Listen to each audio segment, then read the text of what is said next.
Você faz parte dos brasileiros que foram acordados nessa madrugada por uma palavrinha diferente, mas que fez todo mundo correr atrás do significado, a tal da misantropia? Eu mesmo não conseguia entender o que estava acontecendo, eu acordei, levei aquele susto, eu estava meio chapada por causa dos remédios, eu tomo muitos remédios por causa desse braço aqui, inclusive eu só tenho uma vida mais ou menos normal por causa desse monte de remédio que eu tomo. Porém, eles me deixam assim, em outra órbita. E aí eu fiquei lá, mas o que é misantropia? Não sabia se estava acordada, se estava dormindo.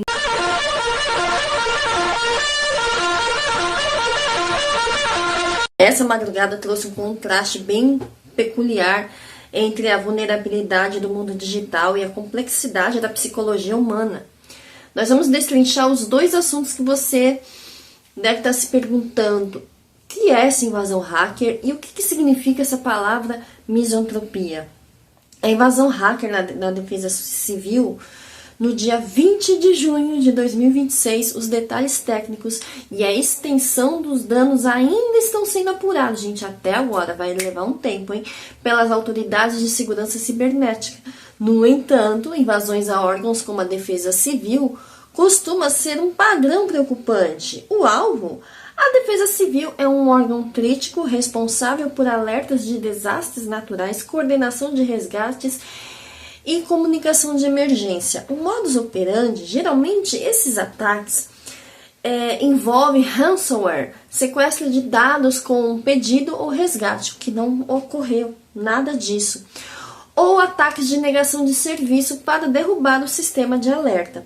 O maior impacto desse tipo de invasão, o perigo real, não é apenas o vazamento de dados, mas a interrupção de serviços essenciais.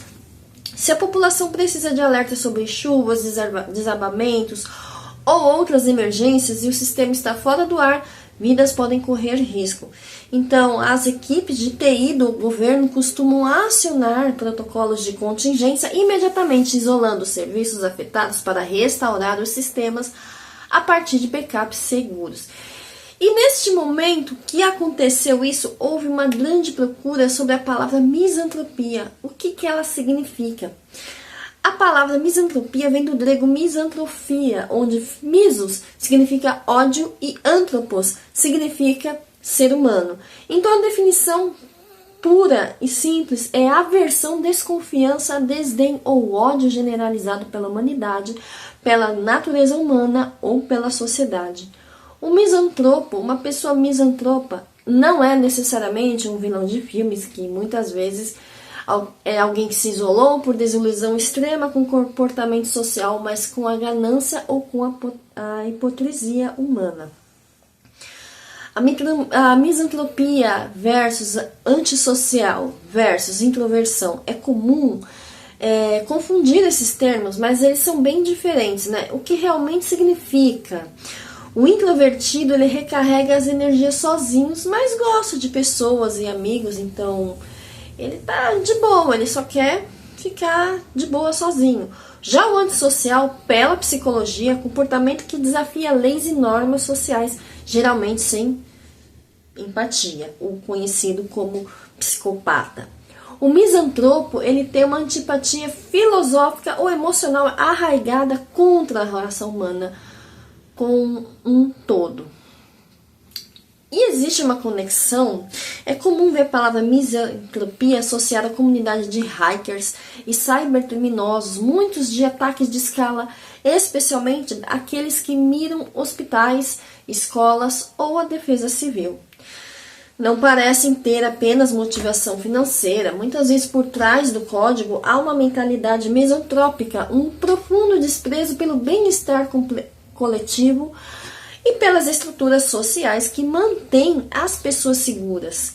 Quando um invasor escolhe uma palavra especificamente para um ataque para a defesa civil, ele está deixando uma mensagem ideológica e psicológica muito clara, uma declaração de desprezo. Ao atacar um órgão que existe puramente para salvar vidas, proteger a população em momentos de desespero e assinar com misantropia, O hacker está dizendo explicitamente: eu odeio a humanidade e não me importo com o sofrimento de vocês. Esse ataque, ele é ideológico, ele não é apenas financeiro. Muitos hackers atacam por dinheiro, ransomware, mas quando usam termos filosóficos ou nihilistas, o ataque ganha um tom de protesto destrutivo ou nihilismo puro. É o puro prazer de ver o caos no sistema social que eles tanto desprezam. Há também, gente, busca por notoriedade, porque esses hackers adoram criar personas enigmáticas, usar uma palavra forte e densa como misotropia, serve para inflar o ego do invasor, fazendo parecer um vilão filosófico, incompreendido, diante da mídia e das autoridades, em vez de apenas um criminoso digital comum. Em termos de investigação, isso dá uma pista crucial para a polícia cibernética sobre o perfil psicológico do invasor ou do grupo. Eles não queriam apenas invadir, eles queriam chocar. O caso avançou bastante ao longo do dia e o governo brasileiro já divulgou dados oficiais sobre a extensão do ataque. O susto da madrugada acabou gerando pânico em algumas regiões, mas também virou um dos assuntos mais comentados no país. As novidades confirmadas pelas autoridades indicam o seguinte: o tamanho do impacto. 30 milhões de pessoas. O governo confirmou que o ataque hacker ao sistema Defesa Alerta Civil afetou cerca de 30 milhões de pessoas, 30 milhões de celulares espalhados por pelo menos 8 estados brasileiros. Como o sistema utiliza a tecnologia Cell Broadcast, que envia dados diretamente pelas antenas de telefonia, as mensagens saltaram na tela e o alarme sonoro extremo tocou. Mesmo nos celulares que estavam no modo silencioso, ao todo foram realizados 10 disparos de alertas falsos. A mensagem sem sentido e ataque alienígena, embora a palavra central tenha sido misantropia, as mensagens variam de acordo com a região geográfica afetada pelo comando remotos distintos feitos pelo hacker. Em Mato Grosso do Sul, São Paulo e Bahia, o alerta veio apenas com a palavra misantropia, com a última letra A substituída pelo 4. Em Belo Horizonte, o texto foi bem mais bizarro, simulando uma ficção científica. Proteja-se, ataque alienígenas. Humanos chegamos, misantropo. Agora, o que me chamou a atenção foi esse do Rio de Janeiro, porque ele chegou a um tom de deboche e com gírias. Misântropo, Adres RJ, burros demais, PPPRT, que significa papo reto. Esse misântropo Adres me faz pensar que seja o nome do login ou o nome, username do usuário, não sei. Mas esses burros demais, papo reto, parece um linguajar muito característico dessa atual geração. Então, já temos aí uma dica de que são jovens que estão fazendo isso por diversão ou para provar que o sistema é falho e de fácil invasão. Pode ser, mas a gente tem que lembrar que foram jovens também que entraram em escolas e saindo atirando, então não dá para subestimar esses jovens. A Secretaria Nacional de Proteção e Defesa Civil tirou a plataforma de envios completamente do ar por volta da 1h30 da manhã para estancar os disparos. Eu acho que foi um pouquinho depois disso. A Polícia Federal já foi oficialmente acionada e abriu uma investigação criminal preliminar para rastrear o acesso não autorizado e foi feito de forma remota por um usuário externo. O sistema de alertas climáticos continuará desligado em todo o país e só será reativado quando a perícia garantir 100% de segurança. O lado curioso é que, apesar do susto inicial no meio da noite, o tom absurdo das mensagens, especialmente menção a ETs em Minas Gerais, fez com que a internet brasileira transformasse a invasão em uma enxurrada de memes desde cedo, sábado. A gente acordou de manhã, o que tem? Memes, novos memes, e esses memes, um melhor que o outro.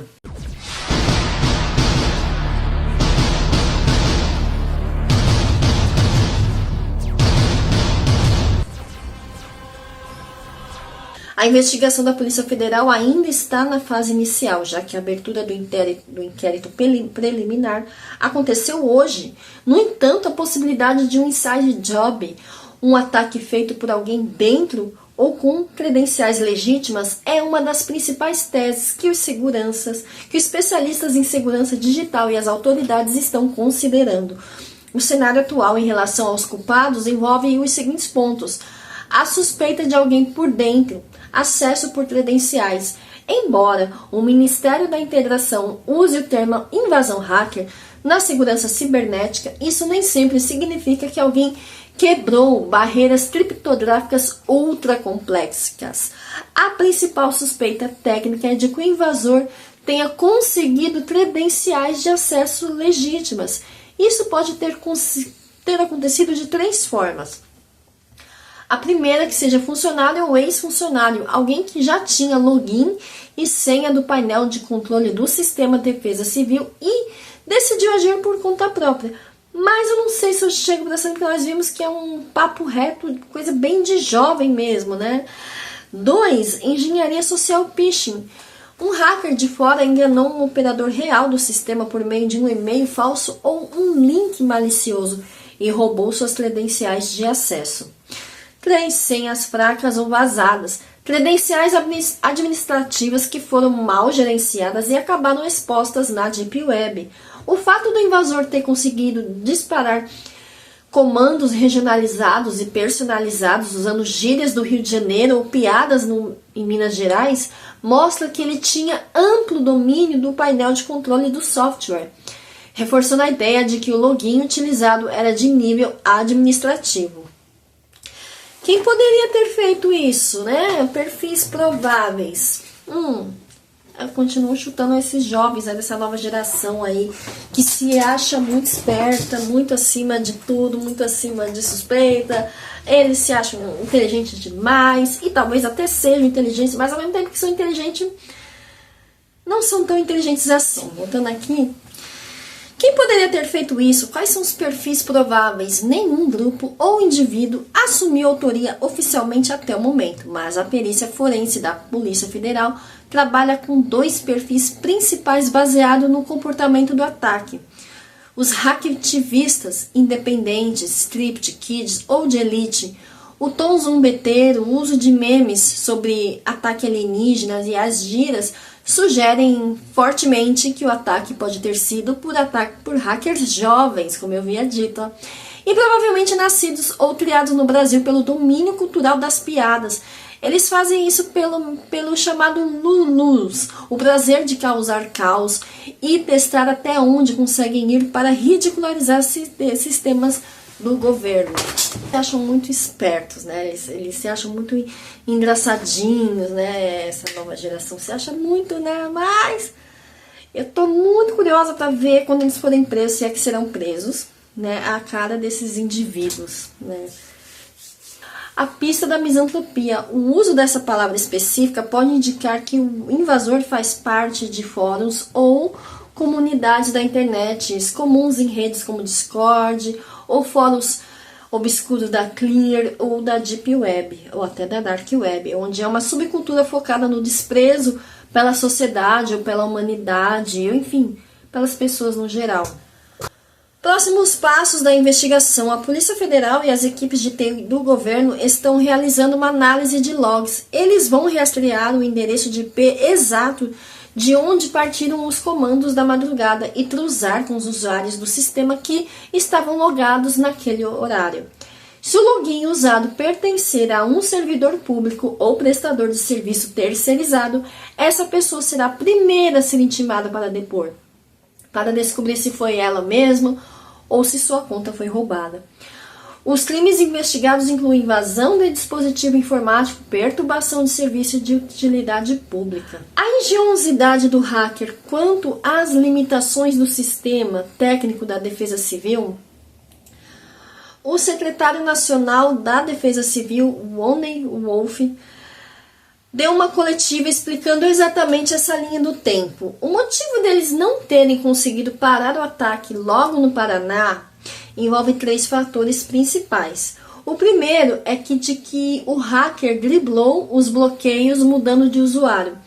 O governo explicou que assim que o primeiro alerta foi disparado no Pará, as equipes de TI agiram e bloquearam a credencial de acesso que havia sido usada.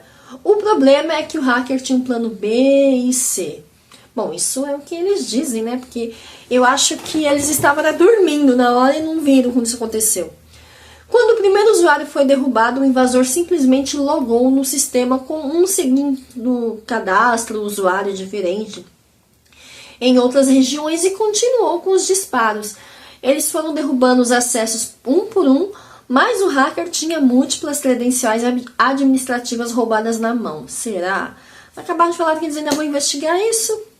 A barreira geográfica do sistema enganou a equipe. O sistema do Defesa Civil Alerta possui uma trava de segurança inteligente por regra. Um operador cadastrado no Paraná só consegue enviar alertas para o estado do Paraná. Ele não tem poder para disparar mensagens em São Paulo, no Rio de Janeiro ou em Minas. Quando o primeiro ataque ocorreu no Paraná, a equipe técnica achou que o problema estava isolado e controlado após bloquearem aquela conta específica. Eles não previram de imediato que o hacker tinha acesso a outras contas de operadores de outros estados e que conseguiria pular a cerca geográfica usando logins diferentes. A demora burocrática para a opção nuclear, que é derrubar o sistema, tirar o Sistema Nacional de Alertas do ar não é como desligar o Wi-Fi de casa, você vai lá e puxa o fio, não.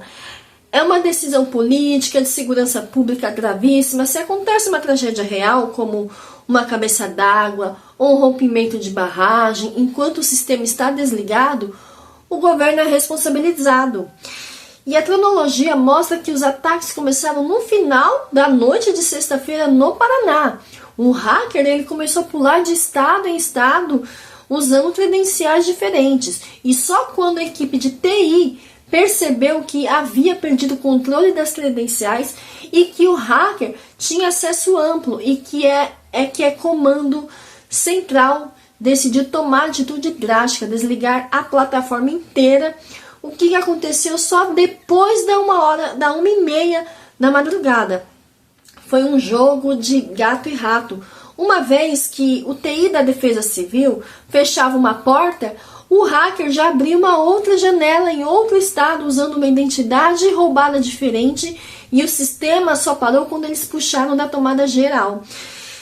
E em partes, o sistema, o desligamento do sistema da Defesa Civil, aquele que faz o celular apitar, tremer, mesmo no silencioso, cria um apagão nessa tecnologia específica. Mas a Defesa Civil não ficou totalmente cega ou sem comunicação. O que aconteceria, por exemplo, se ocorresse uma tempestade grave e não desse para avisar a população? O que não vai funcionar? O sistema que foi hackeado e desligado é o mais moderno do país, o Cell Broadcast. Se houver uma enxurrada ou um tornado, as autoridades não conseguirão enviar aquele balão de alerta invasivo que trava a cela do seu celular e todo mundo em uma cidade, todo mundo ouve. Mesmo você silenciando o seu celular, você vai ouvir. Então isso foi barrado. O que continua funcionando? Os planos de contingência. Então a Defesa Civil ainda tem outros canais de comunicação para avisar a população, embora eles dependam de cadastro ou de pessoas estarem atentas. Eu, por exemplo, já recebi assim, você quer continuar recebendo as alertas por SMS? E eu coloquei sim. Então o sistema antigo de SMS enviado para quem se cadastrou, aceitando receber, continua ativo. Então você pode continuar recebendo por SMS caso você esteja cadastrado, se você tenha aceitado. Porque esse da Defesa Civil ele envia para todos os celulares, independente de você ter cadastro ou não. Por isso que eles mandam avisos mais contundentes, são coisas mais sérias.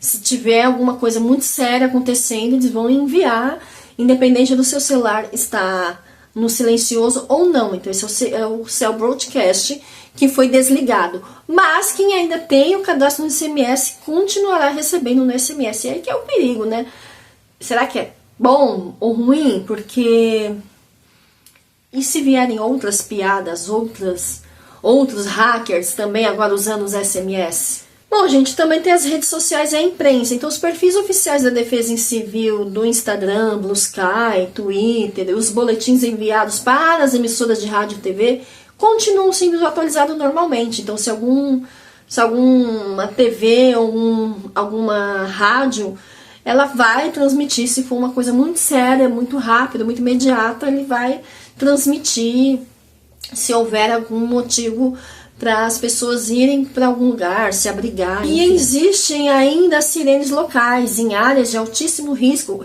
como em costas do Morro do Rio de Janeiro ou proximidades de barragens em Minas Gerais. As sirenes físicas, elas continuam funcionando normalmente e são acionadas de forma manual. Então, ou seja, alguém tem que ir lá e apertar o botão. Então, não é um hacker. O secretário Onen Wolf garantiu que os meteoros do SENAD, Centro Nacional de Gerenciamento de Riscos e Desastres, continuam monitorando o clima 24 horas por dia e, se o tempo de fechar de forma perigosa, eles usarão meios alternativos enquanto a Polícia Federal e os técnicos de TI limpam o sistema principal e trocam todas as senhas do país. Só falta a senha deles ser Central 123. Até que o sistema volte, vale a pena dar uma olhada na previsão do tempo local pelos aplicativos tradicionais ou canais de notícias se a sua região tiver algum tempo instável neste final de semana. Para garantir que o sistema volte ao ar de forma 100% segura e blindada contra novas invasões, a Secretaria Nacional de Proteção e Defesa Civil está tratando este ataque como uma oportunidade de aprendizado estrutural. Como afirmou o secretário Onen Wolf, o foco agora é entender exatamente por onde andam os criminosos, que passaram a corrigir vulnerabilidade permanentemente. E o plano de ação e as próximas atitudes da Defesa Civil para a restauração segura envolvem 4 principais: o plano de restauração e segurança, auditoria forense com a Polícia Federal. Agora eles estão passando pela revogação e troca geral de credenciais. Então eles estão mudando senhas, todas as senhas, logins e tokens de acesso de todos os operadores da Defesa Civil e estão sendo completamente revogados. Ninguém conseguirá logar no painel com as credenciais antigas. Um novo inventário de usuários está sendo gerado para garantir que apenas pessoas autorizadas recebam novos acessos. E uma coisa que não aconteceria se tivessem adotado antes, que é a implementação de duplo fator de identificação. Então, para mitigar o erro humano ou roubo de senhas por phishing, o governo planeja tornar obrigatória a autenticação em 2 etapas para qualquer disparo. Isso significa que, além da senha, o operador precisará de um código dinâmico gerado por celular ou token físico para validar o alerta. Ou seja, não vai mais ser só chegar lá e digitar o alerta e dar um enter. Ele vai ter que fazer uma dupla autentificação. Bom, gente, me diz se você ficou assustado com isso. Eu fiquei assustada na hora, mas depois, esse negócio de alienígena, ou teorias das conspirações, não me pegou muito não. Não acredito muito nisso não. Até porque se o alienígena veio lá do planeta dele até aqui, gente, é tão longe que nem faz sentido perder tempo fazendo isso. Ele já ia direto ao ataque, gente. Você acha que o alienígena vai ficar avisando por SMS ou por alerta de defesa civil que ele está invadindo? Mas nada, você não vai nem dar tempo. Quando isso acontecer, se acontecer, vai ser assim, sabe? Ai, menos, gente, menos teoria da conspiração e mais leitura, por favor, né? Vamos ler as coisas direito, pesquisar melhor, é o melhor a se fazer. No mais, muito obrigado por assistir até aqui. Se você assistiu até aqui, por favor, se inscreva. Deixa o seu like, compartilha com quem precisa dessas informações, que eu sei que essa hora estão se espalhando muitas teorias da conspiração e nós não precisamos de mais teoria da conspiração. As pessoas não estão precisando de mais coisa para ficar louca, gente. Já tá todo mundo louco o suficiente. Até o próximo vídeo. Tchau. Bem, amigos, terminou.